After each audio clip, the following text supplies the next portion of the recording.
The whispers started the moment he walked through the doors of Westridge Academy. They followed him down the hallways like shadows, quiet enough that he couldn't quite make out the words, but loud enough that he knew they were about him. He was 17 years old and didn't belong here. At least that's what everyone's eyes told him when they looked at him. While other students arrived in cars that cost more than most people's yearly salaries, he took 2 buses to get to school. The first bus left his neighborhood at 6 in the morning. The second one dropped him off 3 blocks away from the academy's iron gates. By the time he walked through those gates, he'd already been traveling for an hour and a half. His blazer never fit quite right. It was part of the school uniform, but his was bought secondhand from a thrift store across town. The sleeves were a bit too short.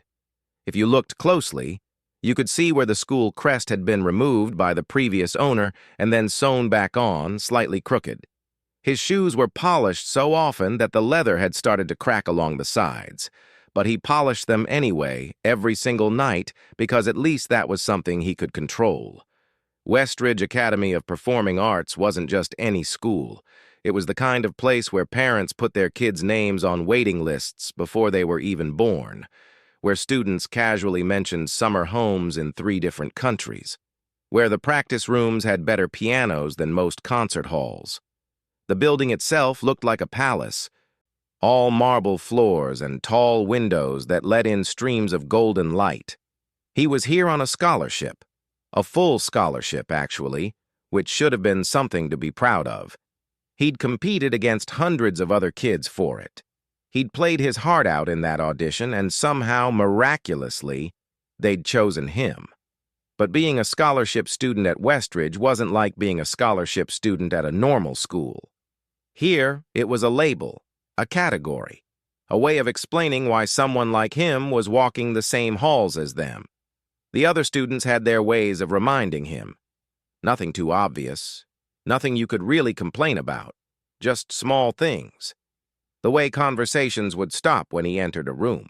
The way people would look surprised when he answered a question correctly in music theory class. The way his name was always pronounced with a slight pause, like they had to remember who he was. "Charity case," he heard someone mutter once in the cafeteria. He pretended not to hear, just kept walking with his lunch tray. "Diversity quota," another voice whispered in the library. He focused harder on his music composition homework. The comments hurt, but he'd learned to push them down deep where they couldn't reach him when he played, because when he sat at a piano, none of that other stuff mattered. The whispers couldn't follow him into the music. The judgmental stares couldn't touch him when his fingers were on the keys. He practiced more than anyone else at the academy. Every morning before classes, he was in a practice room, every lunch break. Every evening until the security guard came around at 9 o'clock to lock up the building. On weekends, he'd show up when the building opened at 7 and stay until closing. His hands hurt sometimes. His back ached from sitting on the piano bench for hours. But he kept going. His mother worked 2 jobs to help make ends meet, even with the scholarship. She left for her first shift at the diner before he woke up and didn't come home from her evening cleaning job until after 10. On the rare nights when they were both home at the same time, she'd ask him how school was going. "Good," he'd always say, never mentioning the whispers or the loneliness, or how he ate lunch alone every single day. She'd smile, exhausted but proud, and tell him she knew he was going to do something special someday. He'd hug her and promise himself he would make all her sacrifices worth it. Then came the announcement about the spring gala. It was Westridge's biggest event of the year. Families flew in from around the world to attend. Important people from orchestras and conservatories came to scout talent. Critics from major newspapers showed up. For the students performing, it was a chance to be seen, to make connections, to launch a real career. The director of the academy announced the performance list in the main assembly hall. She read off names one by one, and each announcement was met with applause. These were the star students, the ones everyone expected to succeed, the ones with the right last names and the right connections. Then, near the end of the list, she said his name. The applause was quieter, confused even. People turned to look at each other, wondering if they'd heard correctly. He sat in his seat, hardly able to believe it himself. After the assembly, he overheard the director talking to another teacher in the hallway. He wasn't trying to eavesdrop, but their voices carried. "Every student deserves an opportunity," the director said in a tone that suggested she was being very generous. Like she was doing him a favor, like his selection was about charity rather than talent. The star pupil of the academy made her feelings even clearer. Her name was always said with reverence at Westridge. Her father was a famous conductor. Her mother had been a concert pianist. She'd been playing since before she could walk. She was good, genuinely good, and she knew it. When she heard he'd been selected to perform at the gala, she didn't bother hiding her reaction. She was standing with her friends near the lockers, and he was walking past with his keyboard bag over his shoulder. The bag was old and worn, bought used like everything else he owned. "This should be entertaining," she said, loud enough that he couldn't possibly miss it. Her friends laughed. "I wonder if he even knows what black tie means."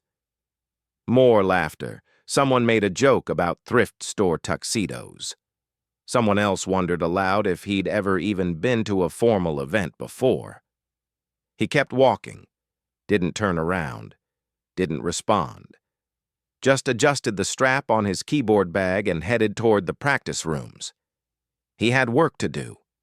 Because he'd already chosen his piece for the gala, it was a piece so difficult that even advanced students avoided it. A piece that professional pianists trained for years to master, a piece that most people would call impossible for a 17-year-old student to perform. But he wasn't most people, and he had something to prove. While they laughed and whispered, while they made their jokes and shared their assumptions, he practiced. 6 hours that day, 7 the next, 8 the day after that. His fingers flew over the keys, over and over, until the notes were burned into his muscle memory, until he could play entire sections with his eyes closed, until the piece became part of him. Late at night, alone in the practice room with just the piano and the sound of his own breathing, he'd think about that moment on stage, about all those faces looking up at him, about all those people who'd already decided he didn't belong, and he'd play harder, faster, better. They could whisper all they wanted. They could laugh and make their jokes. But soon, very soon, they'd have to listen. And when they did, everything would change. The evening arrived faster than anyone expected. The Academy's concert hall looked like something out of a dream. Crystal chandeliers hung from the ceiling, throwing sparkles of light across the room. Red velvet seats filled up with people wearing fancy dresses and expensive suits. Everyone who mattered in the classical music world seemed to be there that night. Backstage, the air buzzed with nervous energy. Students paced back and forth in their formal wear, practicing fingerings in the air, humming their pieces under their breath. Some looked confident. Others looked like they might be sick at any moment. The boy stood in the corner, away from the others. His borrowed tuxedo was slightly too big in the shoulders, and he'd had to safety pin the pants at the waist. The bow tie had taken him 20 minutes to get right, watching tutorial videos on his cracked phone screen. He could feel it sitting crooked against his collar, but he'd stopped trying to fix it. From where he stood, he could see through a gap in the curtains. The audience looked enormous. Every seat appeared to be filled. Important-looking people chatted with each other, flipping through their programs. He spotted critics he recognized from magazine photos, donors who could make or break careers, teachers from other prestigious schools. His hands felt cold. He rubbed them together, trying to warm them up. Cold hands meant stiff fingers. Stiff fingers meant mistakes, and he couldn't afford mistakes tonight. One by one, students went on stage. He watched on the small monitor backstage as they performed. A girl played Mozart with perfect precision. A boy tackled Debussy with impressive control. Each piece was beautiful. Each piece was safe. They were playing music they knew they could handle, pieces that would show off their skills without risking failure. The applause after each performance was warm and encouraging. Parents beamed with pride. Teachers nodded approvingly. Everything was going exactly as these events always went. Then she walked past him, the star student of the academy. Her father was famous in the music world, and she'd grown up surrounded by the best teachers money could buy. Her dress probably cost more than 3 months of rent at his apartment. Diamond earrings caught the backstage lights as she moved. She was up next, and she looked absolutely confident. Not the fake confidence some students wore like armor. Real confidence. The kind that came from knowing you were good and having everyone else know it too. She glanced at him as she passed, and a small smile played on her lips. Not a friendly smile, something else. "Try not to embarrass the school too much," she whispered, just loud enough for him to hear. He said nothing, just watched as she walked onto the stage to enthusiastic applause. Even before she played a single note, people were excited to hear her. That's what a name could do for you, and she was good. He had to admit that. She played Chopin with real feeling, her fingers dancing across the keys like they were having a conversation with the piano. The audience loved it. When she finished, the applause was the loudest of the night so far. She stood and bowed gracefully, soaking in the moment. As she came off stage, her friends gathered around her, congratulating her, telling her how amazing she was. They stood close enough to where he waited that he could hear everything they said. "That was perfect," one of them gushed. "Did you see how the critics were writing notes? They loved it," another added. Then one of the boys in the group pulled out his phone. He held it at an angle, trying to be subtle about it, but not really caring if anyone noticed. "This is going to be good," he said quietly to the others. "Make sure you're recording too. We need multiple angles." They all laughed, that kind of quiet laugh people do when they're sharing a mean joke. They thought he couldn't hear them, or maybe they didn't care if he could. The girl looked over at him one more time. And this time, her smile was wider. She was going to enjoy this. His stomach twisted. He knew what they were planning. They wanted to catch him messing up. They wanted proof that he didn't belong here. A video they could share, pass around, maybe even post online.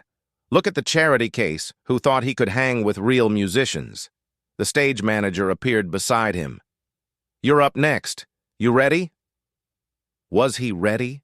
He'd spent 6 months preparing. 6 months of waking up at 5 in the morning to practice before school. 6 months of staying in the practice rooms until security kicked him out at night. 6 months of skipping meals to save money for sheet music. 6 months of his mother working double shifts so he could focus on this moment. "Yeah," he said. "I'm ready." He walked toward the stage entrance. Behind him, he heard the phones come out. Multiple cameras, ready to capture whatever was about to happen. The director of the academy walked onto the stage to introduce him. She was a stern woman who always looked like she smelled something unpleasant. Her introduction was short. Polite, but short. Nothing like the glowing words she'd used for the other students. "Our next performer is a scholarship student who joined us this year," she said in a tone that made it sound like an afterthought rather than an achievement. "He'll be performing for us this evening." That was it. No mention of his hard work. No mention of the hours he put in.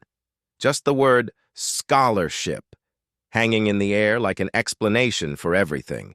He walked onto the stage. The lights were blinding at first, hot and white and intense. As his eyes adjusted, he could see the audience clearly. Hundreds of faces looking up at him. Some curious, some confused about who this unknown kid was, some already looking bored, checking their programs to see how many more performances they had to sit through. He heard the whispers start immediately. People leaning over to ask their neighbors who he was. Others noticing his ill-fitting tuxedo. Someone a few rows back giggled. Actually giggled. Like he was entertainment before the entertainment. The walk to the piano felt like it took forever. His shoes clicked on the wooden stage. Each step echoed in the huge room. He was aware of everything: the crooked bow tie, the too long sleeves, the phone cameras pointed at him from the wings, waiting to catch his failure. He reached the piano. It was a beautiful instrument, a concert grand that probably cost more than most people's houses. He'd practiced on it once, late at night when no one else was around. He knew its quirks: the slightly sticky key in the upper register, the one pedal that squeaked if you pressed it too fast. He sat down on the bench and adjusted it slightly. The whispers continued. They weren't even trying to be quiet anymore. Someone in the fifth row definitely laughed. He could hear it clearly, could hear the person next to them shushing them, but also hear that person's suppressed giggle too. This was it. This was the moment where he either proved himself or became a joke that would follow him forever. The moment where all those whispers and laughs would either stop or get so much worse. He placed his hands on the keys. The ivory felt cool under his fingers. Smooth and familiar and right. He took one deep breath, then another. He thought about his mother, probably just getting home from her evening shift, exhausted but hoping he was doing well. He thought about every early morning, every late night, every sacrifice that had led to this exact moment. And then he closed his eyes and let everything else fall away. The whispers, the phones, the people waiting for him to fail. All of it dissolved into nothing. There was only the music now. Only the piano and the piece he'd chosen. The impossible piece that everyone said was too difficult for someone his age. The piece that would either make them understand who he really was or destroy everything he'd worked for. His fingers found the first notes, and the room began to change. The first notes cut through the air like lightning. Everything changed in that instant. The whispers stopped mid-sentence. The giggles died in people's throats. Even the rustling of programs went completely silent. This wasn't the sound of a student playing. This was something else entirely. He'd chosen Rachmaninoff's Piano Concerto No. 3. One of the most difficult pieces ever written for piano. Most professional concert pianists spent years working up to it. Some never attempted it at all. It was usually performed with a full orchestra backing up the piano. He was playing it alone, with arrangements he'd written himself during countless sleepless nights, figuring out how to make one piano sound like 50 instruments. The opening was deceptively gentle, soft notes that seemed to ask a question. But there was something in the way he played them that made people lean forward in their seats, something that said this was just the beginning. Then the piece began to build. His fingers moved across the keys faster and faster, runs that cascaded like waterfalls, tumbling down the piano in waves of sound. His hands crossed over each other, reaching for notes at opposite ends of the keyboard. The technical difficulty was staggering. Each measure was packed with more notes than seemed humanly possible to play. But he didn't just play the notes. He made them mean something. The music swelled and grew, filling every corner of the massive concert hall. The chandeliers seemed to tremble with the force of it. His whole body moved with the music. His shoulders rose and fell. His back curved and straightened. Sweat began to form on his forehead, catching the stage lights. In the audience, mouths hung open. The famous conductor in the front row, the one who'd heard every great pianist of the last 30 years, gripped the armrest of his seat. His knuckles turned white. His daughter, the girl who'd whispered cruel words backstage, sat frozen in the performer's box. Tears were streaming down her face, and she didn't even seem to notice. The boy at the piano played like his life depended on it, because in a way, it did. Every hardship he'd ever faced, every insult, every lonely bus ride home, every moment of doubt, it all poured out through his fingers into the music. The piece became a story. His story. There were moments of incredible power where the piano thundered like a storm, chords that shook the floor. Notes that seemed to come from somewhere deep in the earth. The audience could feel it in their chests, like a physical force. Then, just when it seemed like the intensity couldn't possibly increase, the music would shift. It would become tender and fragile, so delicate it felt like it might break. These were the moments that made people's hearts ache, the quiet passages where each note hung in the air, precious and perfect. His hands moved with impossible precision. In one section, his right hand played a melody, while his left hand performed a completely different rhythm underneath. Then they'd switch. Then they'd play in unison. Then they'd split apart again into harmonies so complex they seemed to defy the laws of physics. The technical sections were breathtaking. His fingers flew so fast they blurred. Scales that went up and down the entire length of the keyboard in seconds. Arpeggios that sparkled like crystals. Octave runs that required his hands to stretch beyond what seemed comfortable. Not once did he stumble. Not once did he hesitate. But what really made the performance unforgettable wasn't the technical skill. It was the emotion. He played with everything he had. Every feeling he'd ever kept hidden came pouring out.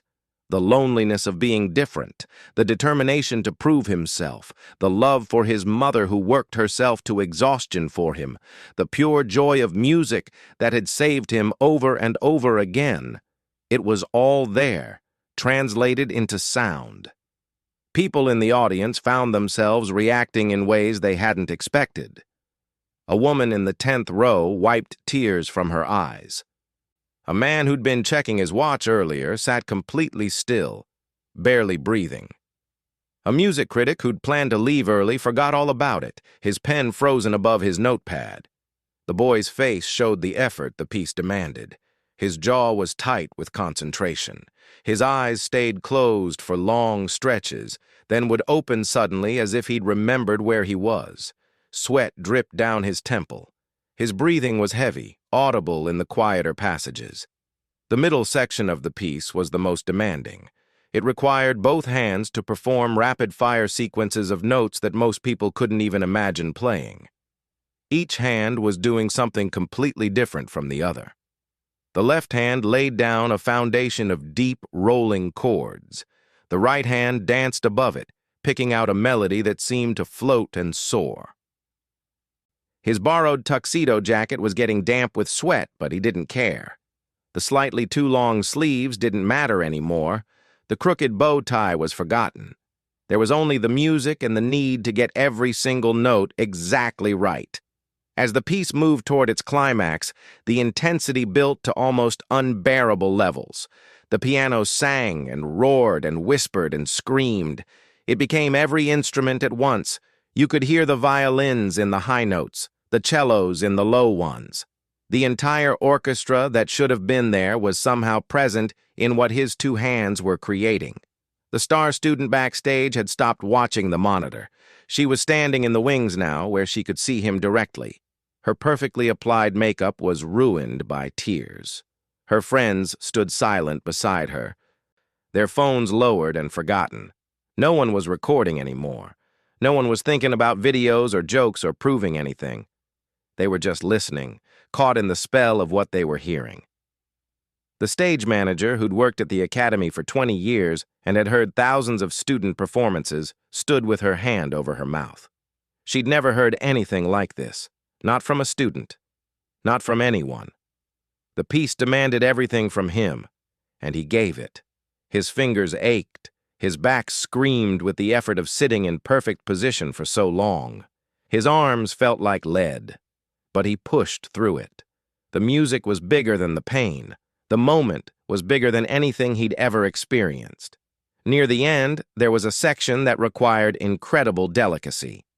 After all the power and thunder, the piece pulled back into something almost fragile. These were the hardest notes of all, because after playing so forcefully, he had to make his fingers gentle again. Light as feathers, soft as whispers. And he did it perfectly. The final section built one last time. The music gathered all its energy for one last surge. His hands raced across the keys. Faster and faster, louder and louder, building to the final chord. When he struck those last notes, they rang out through the concert hall with such power that the sound seemed to live in the air forever.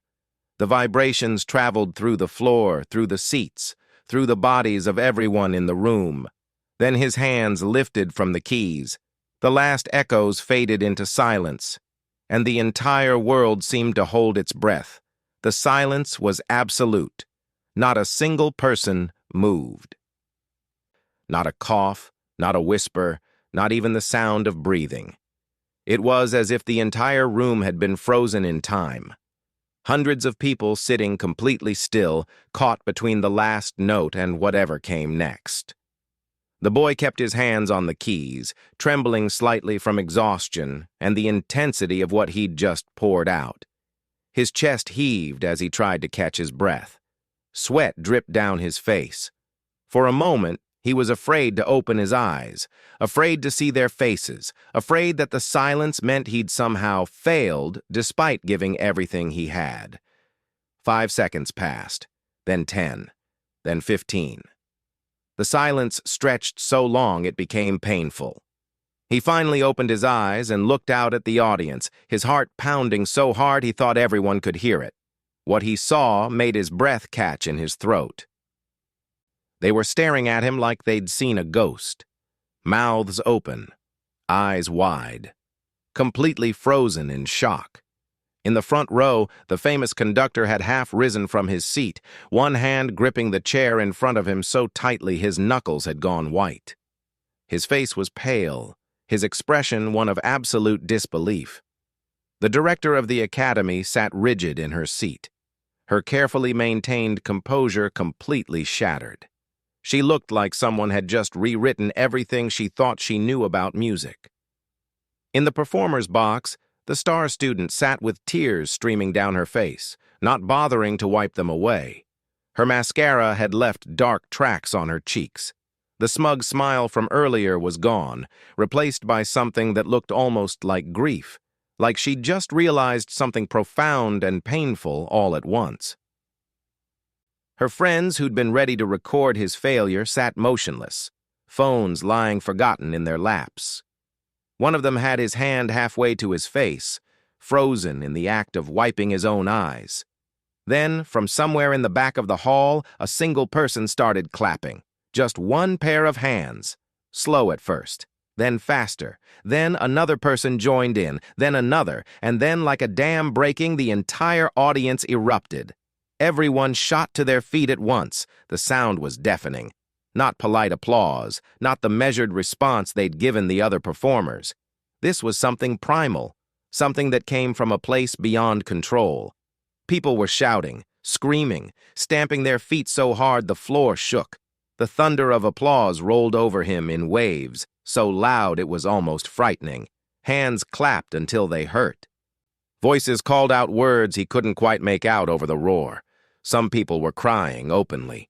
The woman in the 10th row who'd teared up during the performance was sobbing now, her hands pressed to her face. The music critic who'd frozen with his pen in the air was on his feet, clapping so hard his program had fallen to the floor forgotten. The conductor in the front row had both hands raised above his head, applauding with a force that seemed almost desperate.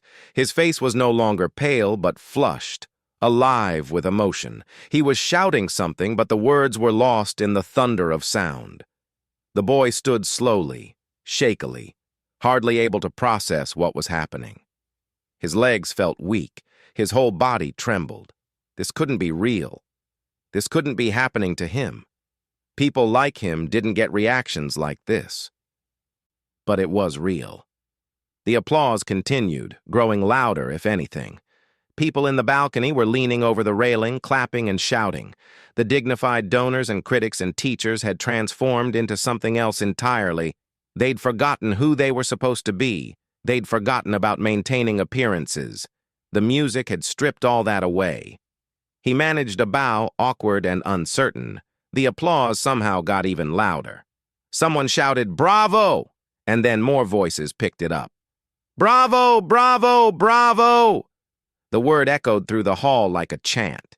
His eyes swept across the crowd, trying to take it all in, trying to believe it. He saw the stage manager in the wings with tears streaming down her face, clapping furiously. He saw the security guard who'd kicked him out of practice rooms every night standing at the back of the hall, applauding with everyone else. And then his eyes found the star student in the performer's box. She was standing like everyone else, clapping, but her face was something he'd never forget. It wasn't angry or bitter. It was almost peaceful in a strange way, like something inside her had broken open and let something else in. She caught his eye, and even from across the distance, he could see her mouth the words, "I'm sorry." The applause continued for what felt like forever. People didn't want to stop, didn't want to let go of whatever they'd just experienced. The boy bowed again, then again. Each time he straightened up, the applause surged even louder. Finally, after what must have been 5 full minutes, the sound began to die down. People sat reluctantly, still buzzing with energy, still talking to each other in urgent whispers. He could see them leaning across seats, grabbing the arms of strangers, pointing at the stage, trying to put into words what they'd just witnessed. He walked off stage on shaky legs, barely able to feel his feet beneath him. The moment he stepped into the wings, people surrounded him. Students he'd never spoken to. Teachers who'd barely acknowledged him before. Everyone wanting to say something, touch his shoulder, shake his hand. The stage manager hugged him, something she'd never done to any student. "In 20 years, she said, her voice choked with emotion. "In 20 years, I've never heard anything like that. Never." Other students from the program crowded around, their faces showing genuine awe. These were the same people who'd walked past him in the hallways without a word, who'd made him feel invisible. Now they looked at him like he was someone completely different, or maybe like they were seeing him clearly for the first time. The conductor from the front row appeared backstage, moving through the crowd with purpose. People parted to let him through. He was a legend in the classical music world. His name was spoken with reverence, and he was walking straight toward a 17-year-old scholarship student with a crooked bow tie and a borrowed tuxedo. "Who's your teacher?" he demanded, but his voice wasn't harsh. It was almost desperate. "How long have you been playing? Where did you study?" The boy stammered out answers, self-taught mostly, with whatever teachers he could find. Playing since he was 6, on a broken keyboard his mother had found at a garage sale. No fancy conservatory training, no famous mentors, just him and the music and countless hours of practice. The conductor listened, and his expression shifted from disbelief to something else. Understanding, maybe, or recognition. "You have something that can't be taught," he said quietly. "I've spent my life around musicians. I've heard the greatest pianists in the world. What you did up there, that was different. That was real." He pulled out a business card. "My summer intensive program. Full scholarship if you want it. We can talk about other opportunities too. Recording contracts, concert bookings, whatever you need." Other people pushed forward then, all wanting to talk to him. A talent agent, representatives from music schools, critics wanting interviews. It was overwhelming, all these important people suddenly seeing him, really seeing him for the first time. Through the crowd, he caught another glimpse of the star student. She was standing apart now, watching. When their eyes met again, she smiled. A real smile this time, sad but genuine. She gave him a small nod, acknowledging what they both understood. Everything had changed, for both of them. The days after the gala felt like living in someone else's life. The boy woke up the morning after to find his phone flooded with messages. Students from the academy he'd never spoken to were congratulating him. Teachers who'd barely noticed him before were asking when they could schedule meetings. Someone had recorded the performance on their phone despite the no-recording policy, and it had been shared thousands of times overnight. Comments poured in from around the world. Professional musicians were analyzing his technique. Music blogs were calling him a prodigy. But the most surprising changes happened in the small, everyday moments. On Monday morning, when he walked through the academy's iron gates after his usual two-bus journey, something was different. A group of students near the entrance stopped talking when they saw him. But instead of the whispers he was used to, they smiled. Actually smiled. One of them called out, "Amazing performance," as he walked past. In the hallway, a girl from his music theory class caught up to him. "Hey," she said, a little nervous. "I know we haven't really talked before, but I was wondering if maybe you'd want to have lunch today. A few of us usually eat in the courtyard." He'd eaten lunch alone every single day for months. "Yeah," he said, trying not to sound too surprised. "That would be nice." The whispers hadn't stopped completely, but now they were different. "That's him," people would say, with respect in their voices instead of judgment. "Did you see the video?" The hardest conversation came 2 days after the gala. He was in his usual practice room when there was a knock on the door. He looked up to see the star student standing in the doorway. She looked different somehow. Smaller, maybe, or just more real. Her perfect appearance was still there, but something in her expression had softened. "Can I come in?" she asked quietly. He nodded, not sure what to expect. She sat down on the bench beside him, not too close, giving him space. For a long moment, she didn't say anything, just looked at the piano keys. The sheet music scattered around the room, the worn keyboard bag in the corner. "I need to apologize," she finally said. "Really apologize, not just mouth it from across a room." She took a deep breath. "I was cruel to you. I made assumptions. I said terrible things. And the worst part is I knew what I was doing. I knew it was wrong." He waited, letting her continue. "I think I was scared," she admitted. "My whole life, I've had every advantage. The best teachers, the best instruments, my father's name opening doors. And I told myself that's why I was good, because I worked hard, because I earned it. But deep down, I wondered if it was just the advantages talking." She looked at him now, her eyes honest and a little sad. "Then you showed up. Someone who had none of those things but had something I was terrified I might not have. Real talent, real passion, the kind that comes from somewhere deeper than just training." "You are talented," he said quietly. It was the truth. "Your performance was beautiful." "Thank you," she said. "But watching you play, hearing that music, it made me realize something.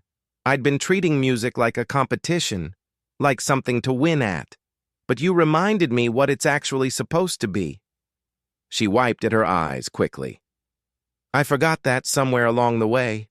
I forgot why I started playing in the first place." They sat in silence for a moment, the weight of her words hanging in the air. "I don't expect us to be friends," she said, standing up. "I don't expect you to forgive me right away. But I want you to know that I see you now, really see you, and I'm going to do better." After she left, he sat at the piano for a long time, thinking about her words, about forgiveness, about how one moment could change so many things. The director called him to her office that afternoon. He walked there with his stomach in knots, unsure what to expect. But when he entered, she gestured for him to sit, and her expression was different than he'd ever seen it. "I owe you an apology," she said directly. "I made assumptions about you based on circumstances rather than ability. I gave you a performance slot because I thought the academy should be inclusive, not because I believed in your talent. That was wrong. It was prejudiced. And I'm sorry." She leaned forward, her hands folded on the desk. "I've been running this academy for 15 years. I thought I knew how to spot exceptional talent, but I let bias cloud my judgment. You've taught me a valuable lesson about looking beyond the surface, about giving people real opportunities, not just token gestures." Before he left, she told him about a new scholarship program the academy was creating. It would be named after him, designed to find talented students from difficult circumstances and give them not just financial support, but real mentorship and opportunity. "Your performance changed something here," she said. "Not just for you, but for all of us." The weeks that followed brought more changes. The famous conductor was true to his word. The summer intensive invitation came officially, along with offers for master classes and even a small concert series. Record labels reached out. Concert halls wanted to book him. But the moment that meant the most came 3 months later. He was performing again, this time at a major concert hall in the city. The same Rachmaninoff piece, but now with a full orchestra behind him. His mother sat in the front row, wearing a dress she'd saved up for months to buy. She'd taken the night off from both her jobs, something she rarely did. Looking out at the audience before he began, he saw so many familiar faces. Students from the academy, including the star student who'd apologized, sitting with genuine support on her face. The director, his teachers, the security guard who used to kick him out of practice rooms, now sitting in the balcony with a huge smile. But there were new faces, too. Young kids from his old neighborhood, brought by a local music program he'd started supporting. Kids who looked at him and saw possibility, saw proof that where you came from didn't have to define where you could go. As he played that night, the music felt different. Not better or worse, just different. There was still the technical brilliance, still the emotion, still the passion. But now there was something else, too. Gratitude, maybe. Understanding. A sense of purpose beyond just proving himself. The performance was just as powerful as the first one. When he finished, the standing ovation came immediately, thunderous and heartfelt. But this time, when he stood to bow, he wasn't shaking with disbelief. He wasn't terrified or unsure. He was home. After the concert, back in the dressing room, his mother hugged him tight. She was crying, but they were happy tears. "I'm so proud of you," she whispered. "Not because you're famous or because important people know your name now. I'm proud because you stayed who you are. You stayed kind. You stayed true to the music." That night, riding home in a car provided by the concert hall instead of his usual 2 buses, he thought about how much had changed. The whispers had stopped. The laughs had turned to applause. The people who doubted him now believed, but the most important change was inside him. He'd proven what he needed to prove, not just to them, but to himself. That talent could overcome circumstance. That dedication could break through prejudice. That music, real music played from the heart, had the power to freeze a room full of doubters and transform them into believers. He'd started as the charity case, the scholarship kid, the one who didn't belong. But he'd ended up teaching everyone the most important lesson of all. That genius doesn't care about your bank account. That artistry can't be bought. And that sometimes the people everyone overlooks are the ones who change everything. The whispers were gone. The laughs had faded. All that remained was the music and the truth it carried. And that truth was louder than any doubt, stronger than any prejudice, and more powerful than anyone had imagined. He'd made them listen, and in listening they'd all been changed.